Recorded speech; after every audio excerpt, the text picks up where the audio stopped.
Хаврын дунд сар дөгсөн боловч үнэг нь давааны оргилд хүйтний амьсгаа арилаагүй байв.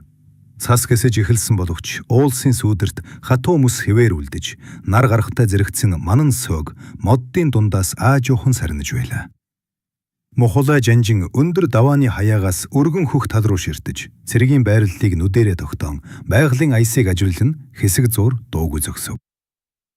Тэр хаврын үнэрийг мэдэрч, ой тайгийн салхи хаанаас хүчтэй салхиж байгааг хүртэл судалж, байлдааны өнгө аясыг таамаглана. Хэд хоногийн турш Алтан улсын цэргүүд давааны доод хэсэгт бэхтэлт хийж, оройн мананг ашиглан уулсын ингэрээр нууцаар хүч шилжүүлж буйг түүний тагнуулууд дамжуулжээ. Мохолд энэ бүгд гарцаагүй ойлгомжтой байв. Дайсан давааны нарийнхан гарцыг хамгаалах гэж төв хүчээ шахаж, жигүүр талаа сул орхижээ. Үүр цайхын өмнө жанжин цэргийн ахлагч нарыг дуудаж нам гүмхэн хэлв. Өнөөдөр бид давааг буцаан авна. Тазын замыг нээх цаг болсон. Цэргүүд шийдэмгий нам гүм. Монгол морд эрдний уламжлалаа дагна хаврын давчуу замд уушхий дүүрэн амьсгаа авч дулаархыг төсөөлөн давдирж буй мэт санагдана. Үүр гэгэрх үед Мухулай довтлогооны эхний тушаалыг өглөө. Түүний гол зорилго дайсны төв хүчийг хөдөлгөөнгүй барьж жигүүр рүү нууц хүчээрээ царгалт өгөх. Энгийн нүдээр бол уулын хажуугаар нүүдэллэж байгаа мэт харагдах болгоч үнэн хэрэгтээ жанжны тооцоолсон байрлалууд нь өндөрлөг газрын давуу талыг бүрэн ашигласан байр. Алтан улсын явган цэргүүд давааны нарийнхан гарцыг түшиж уртаас урд жад өргөн зогссон байлаа. Тэдэн дээр Монголын морд цэргийн давшилт шулуун чигээр ирэх бол тэдний зорилго биелэх учиртай. Гэвч Мухулай төв рүү хүч тулгаж буй юм шиг дүр үзүүлээд нууц морд цэргээ давааны зүүн хажуугийн шавартай хэсгээр тойруулж эхлэв. Хаврын удирд өөрийн гэсэн хүчтэй. Цасх дайсны баруун жигүүр суларч ихэрэхэд Мухулай өөрөө морин дээрээ босон биеэрээ салхийг сүлж явах мэт давшив. Түүний ард мянгатын цэрэг хаврын ус шаврыг нүднийхээ чимэг болгох мэт дайрч Алтан улсын тэнхээ тасарсан хэсгийг бүрэн нураав. Эцэст нь давааны нарийнхан гарц монголчуудын гарт эргэн морж Алтан улсын үлдэгдэл цэрэг уулын энгэр рүү сарниж эхлэв. Тулаан дуусахад хаврын нар өндийж давааны манан бүрэмсэн сарниж уулсын мөсөн хаяанд гэрэл дусав. Мухулай давааны оройд мортойгоо зогсон тал нутгийн зүг ширтэн. Түүний дуу намуухан боловч цэргүүдэд итгэл төрүүлэх хүчтэй байлаа. Бид өнөөдөр давааг бус замаа нээлээ. Цааш явах аян урт байна. Монгол цэргүүдийн нүдэнд ялалтын дүл гэрэлтэж, хаврын сэрүүн салхи ялалтын амттай хожилдан, уулсын завсар төрөлдөх мэт нэгэн цул уур амьсгалыг бүрдүүлж байв. Өнөг нь давааны тулалдаан дууссан ч, хаврын салхи давааны оройд өөрийнхөөрөө эсхэрмүүлжээ. Тулааны тоос ханхалсан газар ахаад л чимээгүй болсон мэт санагдав. Гэвч Мухулай жанжин ялалтын дараах элдэг жижиг ажиллагааг орхилгүй, давааг бүрэн бэхжүүлэхийг чухалчилж байлаа. Тэр цэргүүдийнхээ гол хүчийг төв замд байрлуулж, хоёр талын зүүн, баруун жигүүрийг ээлжлэн уулын хажуугийн нарийнхан хөдлүүдэд гаргаж, Алтан улсын үлдэгдэл хүч эргэн орж ирэх хэсгийг ажиглуулж байв. Харин түүний бодол алсад энэ тулалдаанаар бүх зүйл дуусахгүйг мэдэж байсан. Алтан улс зөвхөн нэг даваа алдаад бууж өгөх гүрэн биш. Яг одоо тэдний араас төмөр гол мэд өөр нэгэн бэхлэлт байна гэдгийг Мухулай мэдэж байлаа. Гэвч өнөөдөр нэг зүйл эргэлзээгүй үнэн болсон. Жигүүрийн тогтолгоо бол уулын даваанд хамгийн хүчтэй цохилт гэдгийг энэ өдөр дахин батлав. Түүний зүүн жигүүрийн морд отряд шавартай хажуу хөдлөөр дайрч эртлэн гарч ирэх үед дайсан бүхэл бүтэн ард тал нь нүд ирэмхийн зуур задран унсныг тэр тод санж байв. Хүн туягтай Алтан улсын явган цэргүүд шаварт шигдэж жигүүрээс шахагдахад төв хүч нь төдийлөн хөдлөх боломжгүй болж байлаа. Дайсны хөдөлгөөн удаан байвал жигүүрийн цохилт илүү ширүүлсэн. Энэ бол Мухулай жанжны олон жилийн турш ойлгосон, харин өнөөдөр бүрэн хэрэгжсэн том сургамж. Салхи улам ширүүлсэж хаврын манан уулын хормой руу ахин дахин татагдах мэт савсан. Цэргүүд замын хажуугаар цоврон бууж, шархаа боолгуулж мордоо сольж байв. Тулаан дууссан ч цэргүүдийн сэтгэлд тайван байдал хараахан ирээгүй. Харин ч дараагийн том ажиллагааны өмнөх хүлээгч шиг нэгэн чимээгүй хүч гүйж байлаа. Тэр үед Мухулайд тагнуулын отрядын мордон давхин ирэв. Тэр морин дэлэн дээрээ налан амьсгаа дээрээ дарж жанжин Алтан улсын 20 мянгатын ноён ард талдаа ухарч уулын цаадах хавцалд нөгөө хүчээ нэгтгэж байна. Тэд маргааш өглөө дахин даваа руу орж ирэх магадлалтай. Энэ мэдээг сонсоод мухуулай жанжин тайван инээмсэглэв. Маргааш тэд ирэг бид жигүүрээр нь дахин цохино. Ууланда байлдах бол манай давуу тал. Хаврын хөрс бидний талд байна. Тэр цэргүүд рүүгээ буцаж очин нам гүм дуугаар тушаалгүй. Өнөө шөнө хэнч гал асаахгүй. Бидний байрлал уулсын сүүдэр шиг харагд. Харин жигүүрийн морд өнөө шөнө амар. Маргааш тэдний нисэлд дахин хэрэгтэй. Ингээд өнөгөн давааны хаврын шөнө айдас хүлээгт язалтын дулаан ямсгалаар ээлжин холилдож байлаа. Хавцлын өрх ба жигүүрийн давхар цохилт. Шөнө дөдөр давааны толгой таг дуугүй болов. Хаврын манан уулсын хооронд дүнсийн татаж хаа нэгтээ тас хугарсан мөчр шархийхан л цэргийн соног сэрэмжийг улам хурцдагна. Монгол цэргүүд гад асаалгүй мордо амрааж бамбай хоёгнуудаа нам гүм янзалж байлаа. Гэвч мухуулайд энэ нам гүмийн ард чимээгүй нэгэн хөдөлгөөн мэдэгдэж байв. Тэр уулын хойхон хавцлын орой дээр гарч Алтан улсын цэргүүд яг одоо хавцлын аманд цугдарч байгаа. Тэд үүр цайхын өмнө биднийг огт мэдээгүй байлгаж байгаад цохилт өгөх бодолтой гэж амандаа шивнэн хэллээ. Түүний дэргэд зогссон мянгатын ноён тэлэн. Харин бид тэдний үзэх гэжгүй зүйлийг урд нь харж байна. Жанжин таны бодсон урагт нь одоо ажиллах удалтай. Тэр шүн тагнуулуудын хэлсэн нэг мэдээ тогтмол давтагдсан байлаа. Алтан улсын цэрэг давааны ард талын нарийн хавцлаар нууц харгарч өглөөний манан дунд шууд төв шугам руу орох гэж байна. Энэ нь мухуулайд боломж гэж харагдав. Тэр шөнө морд цэргүүдийн зармийг төв замаас татаж авч хавцлын хоёр талаар тараан байрлуулжээ. Хавцлын баруун талд 100 морь, зүүн талд 1000 морь байрлав. Энэ нь жинхэнэ жигүүрийн хавчлах давхар цохилтын эхлэл байлаа. Хаврын өглөө тун чиг хизээж хамаагүй хурч ирдэг мэт. Нар мандахаас өмнө уудам уулсын хооронд манан мэдэгдэхгүйхэн хөвж хаа нэгтээ шувуу ганцхан жиргэн. Гэтэл тэр нам гүмийг нэгэн хүн датглах чимээ даран гарч ирлээ. Артам улсын явган цэргүүд хавцлын ам руу мөр зэрэгцэн хөдлөв. Тэд уулын амнаас гарч ирмэгцээ давааны оройд хинч байхгүй мэт харагдана.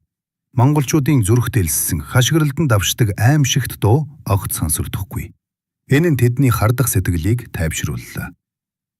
Монголчууд ухарчээ, давааг орхичээ гэж тэдний ахлагч шивнэн баярлав.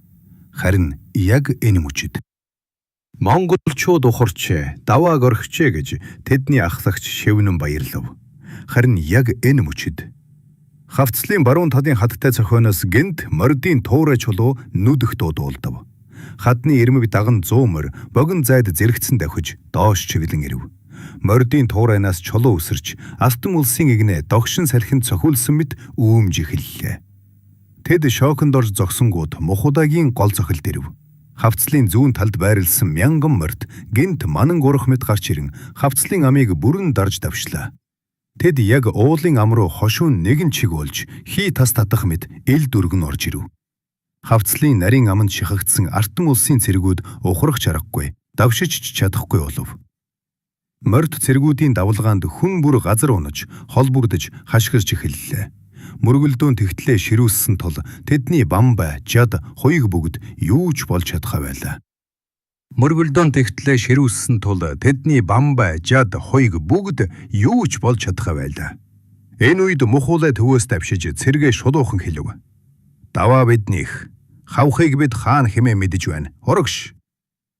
Төв шугамын морд доод ам руу давхихад хавцлын хоёр талаас ирж буй давхар жигүүрийн хүчтэй нийлж яг голд нь гүүрэн хавчлага мэт хааж бүлээв. Хавцлын салхи хүртэл морд давхих хэмнэлтэй хамт амьтай мэт хүчтэй эсгэрнэ. Хадны хан уулын ингэрт тулалдааны дуу хэд дахин томрон цуурайтна. Алтан улсын хүч суларч эхлэхэд нэгэн үл тэгмээр зүйлдэх хав. Тэдний ахлагч яарвчлан дуурлаа. Ухрах газар байхгүй. Хажуу хадан дээр монголчууд жигүүрхэн давшиж байна. Харин мухуулай уулын ирмэгт зогсон тулалдааныг дээрээс хараад аманда аяархан хэлж байлаа. Хаврын манан, уулын хажуу, нарийнхэн хөтөл, та нарын ядагдлыг бүгд нийлж бүтээв. Жигүүрийн цохилт бол цэргийн жинхэнэ далд хүч гэж би хэлсэн. Одоо харав уу? Тудаан төгсгöd хавцлын ам бүхэлдээ Монгол цэргийн хяналтанд орж артан улсын отряд бүрэн сарниж үлдэгдэл нь уулын цааш хормойроо зогтов. Мухулай морин дээрээ босож цэргийнхээ өмнө яаран хурч ирэв. Өнөөдөр та нар уулыг ч сонсогдуулав. Манан дундуурч тулалдлаа. Энэ ядарт бол зөвхөн морд зэвсгийнх биш. Энэ бол жигүүрээ зөв ашигласан цэргийн ухааны яларт. Төдөлгүй давааны оройд салхи өөрийн хөрөө эргэн ирж хаврын нойрмог уулсын завсар маргиж эхэллээ. Хаврын наруулны цаагуур сэмгэр туяа цацруулж давааны оройд үл мэдэг салхи эсгэрнэ. Уулсын завсар худтал тогтсон манан дундаас морд амьсгаадан хөл дороо шавар ханслуулан алхах нь тулааны өмнөх дүнсгэр хүлээлт шиг санагдана. Мохола жанжин өндөр хэр дээр гараад доорх хөндийд нүд гүйлгэнэ. Артан улсын явг нь анги нэг тэгнээ үсгэн урд жад намруулж харин араасаа морднуудыг зөөвөрмөж шахан байрлуулжээ. Энэ байрлал зөвхөн харахад бат бөх мэт боловч туршлагатай жанжины нүдээр бол салхи хаашаа ирэхийг мэдэж буй мэт нэвт гарцаагүй сул тал харагдана. Жигүүр тавьсан морд ангид дохио өгмөгц. Тэд огт өөр зүг рүү хазааж дахив. Артан улсын тагнуулууд тэднийг зүүн жигүүрийгээр дайрна гэж таамагласан тул од ангиа төвөггүй хөдөлгөх боломжгүй боллоо. Үүнийг анзаарсан Мохолагийн амны болон үл мэдэх хөдлөв. Одоо цаг нь. Тэр ингэж шивнэхэд хажууд нь зогссон мянганы ноён цээжээ татаж дараагийн тушаалыг хүдээн зогсов. Мохола жанжин хөндийн гүн манааны дотор гэнэт задгаарсан нэгэн хар замыг зааж эндээс жигүүрийн дайрах дэрэг нь орно. Харин бид төвөөс нь цөмлөнө гэж хэлв. Шавар борооны усанд болорсон хүндий Артан улсын явган ангийг хөдөлгөөнгүй болгосон байлаа. Тэд хэд нэгт зогссон тул чиглэлээ өөрчлөх бүртээ бие биендээ тэглэн бөөн үүмэн үүснэ. Харин Мохолагийн баруун жигүүрийн морд уулсын тагнаас доош хажим бууж ирэх нь бүрч аимшигтай харагдана. Хавар намарт морин цэргийн жигүүрийн дайрагт хамгийн үр дүнтэй байдгийг тэр сайн мэднэ. Шаварт суусан дайсан эргэж хөдлөх боломжгүй. Харин хуурай өндөрлөгөөр гулсан бууж буй Монгол морд салхин жигүүр мэт амьдаараа сум шиг зүснэ. Артан улсын ангууд тэднийг хараад хашгирч эхлэв. Мохолагийн төвийн анги сум 50 дайсны жигүүрийг тогтоон барив. Ингэснээр түүний баруун жигүүрийн давшилд яг тохирсон мөчөд тал талаас хавчиж орох боломж бүрдлээ. Одоо гэж Мохола гараад ахив. Баруун жигүүрийн мянгат доош бууж ирээд Артан улсын морд ангийг сэлмээрээ ганц амьсгаанд зад ботлов. Хаврын манан дунд тэдний хөжийн тоос шороо бүргэлэн хар сүлд салхинд далбагнах нь дайсанд айдас Монгол цэргүүдэд гадасав. Төвийн цөмнөл эхлэх мөчөд Артан улсын мөрөнд зүрх унсан мэт чимээ гарч тэдний анги нэгмсэн эмх замбраагүй болов. Нэгт зогссон явган ангууд мөргөлдөж зарим нь шаварт шавхан унаад хөдөлж чадхаа байв. Мохола хойлохаас дутхааргүй хүчтэй хоолоохоор даваа гэзэл хоош бүү харах том химэн цуурайтал хашгирлаа. Энэ тушаал хаврын маннаг зүсч бүх ангиудад гал мэт тархав. Орвил ба ялалтын мөч. Хаврын манан хөндөй дундуур улам шингэрч Монгол морд уулсын оройгоос цасан тал руу бууж ирэх мэт сүрлэг харагдана. Дөрөө жингэнэх, адуу дэл сэвлэх, хоёв төмрийн чимээ нийлээд хөндийд салхи хуйларч буй мэт хүчтэй дэргэнэ. Артан улсын төвийн ангууд нэгэнт хөдөлж чадхаа болжээ. Хаврын ус урсаж давааны энгэрийн зөөлөн хөрсийг хэдийн эзэлсэн учраас тэдний зузаан хуйг урд жадтай явган цэргүүд нэг нэгэндээ тэглэн шаварт шигдэжээ. Ард талаас нь морд анги довтлох гэж оролдсон ч нүх ус шавар шавхаагаар дүүрсэн хөндийд морд нь халтарч зарим нь бүдчиж олонтоо унах нь цэргийн сэтгэл санааг улам бүр нураав. Ийм завсрын мөчөд Мохола жанжин хойлогч буй тулааныг алсаас ажиглан зогсож мянганы ноёнд зүүн жигүүрийг хөдөлгөө тэднийг хүрээл гэж тушаав. Зүүн жигүүрийн Монгол морд манангийн захыг зүсч нэгэн том дугуйлан үсгэн дайсныг хоёр талаас нь хавчин орлоо. Энэ бол Мохола жанжины олон удаагийн тулаанд туршсан хамгийн иштэй цохилт хаврын улсын хавчлаг. Алтан улсын ангууд үлдсэн замаа хайн ухрах гэсэн ч хойд талд нь хаврын шар ус урсаж эхэлжээ. Уулын цас нэг удаагийн салхиар урсаж жижиг сувг руу шуурн орсноор шавартай хөндий рүү урсан орж газрын өнгөнд мүлхэж овсон юм. Явган цэрэг шар усанд хөл алдаж жад бамбайгаа орхин ухарч эхлэв. Энэ үед Мохола морин дээрээ өндийн хараад их дуугаар хашгирлаа. Бөөхөө, буурул, даваанаас цөмөл. Монгол цэргүүд тушаалыг ягштал биелүүлв. Тэд замбраагийн ухарч буй дайсныг хөөж хэдах бус давааны хяр руу чиглэн тудалдааны гол стратегийн газрыг эзлэхээр давшлаа. Тулааны талбар яг одоо гал шиг улайсч байгаач Мохола жанжин нэгэн зүйлд хамгийн их анхаарлаа төвлөрүүлсэн байлаа. Давааг эзлэх юм бол артан улсын бүх хүч хойд зүг рүү ухрах замгүй. Баруун жигүүр нь таслагдана гэдгийг тэр сайн мэднэ. Монгол морд давааны ингэр өөд шороо манруулан өгсөж, сэлэм жад нарны туяанд гялтгана. Хаврын манан доош бууж, давааны оройл тонголог харагдана. Мухуулай өөрөө урагш давхиж, хөдлөх үүргээ биелүүлэхээр морин дээрээ өндийн. Энэ даваа бол биднийх. Хэн ухарна, тэр түүхэнд үлдэхгүй гэсэнд мянган морд зэрэг авирах мэд дуутай давшлаа. Артем улсын үлдсэн мордонгууд даваан дээр сүүлчийн хамгаалалт байгуулсан ч Монгол цэргийн өндөрлөгт гарах урам зориг тэнгэр түссэн байв. Хоёр тал уулын оройд нийлэн мөргөлдөхөд газар даргиж чулуу бутрах чимээ дуулдав. Эцэст нь доошоо урсаж буй манангийн дээгүр хар сүлд хамгийн түрүүнд давааны оргилд намирлаа. Артем улсын сүүлчийн хороо хэрийн доогуур ухарч хөндийд хоцорсон ангиуд бүрэн ботров. Хаврын салхи намдсан мэд нам гүн болов. Мухуулай давааны оройд хурж ирээд цэргүүдээ хэсэг чимээгүй ажиглав. Тэдний нүдэнд аян гомит гал, амьсгаанд салхи шөөгнө. Давааны цаадах газарт одоо Алтан улсын газар нутаг цайран харагдаж байлаа. Тэр элднийхээ үзүүрийг нам доошлуулж, тайван хоолоогоор "Өнөөдөр бид даваа авлаа. Маргааш бид газар авна. Харин энэ ядалт Монголын хөвгүүдийн цустай бичигдлээ гэдгийг хизээч бүү март." Цэргүүд нам göмхөн толгойд охиж салхиар хар сүлд намирна. Ингэж үнэгэн давааны хаврын тололдон Монголын түүхэнд Мухуулай жанжины мэрэгэн ухаан, жигүүрийн стратеги, цаг хугацааг уншдаг цэргийн сургаалын тод жишээ болон мөн хүлдэв.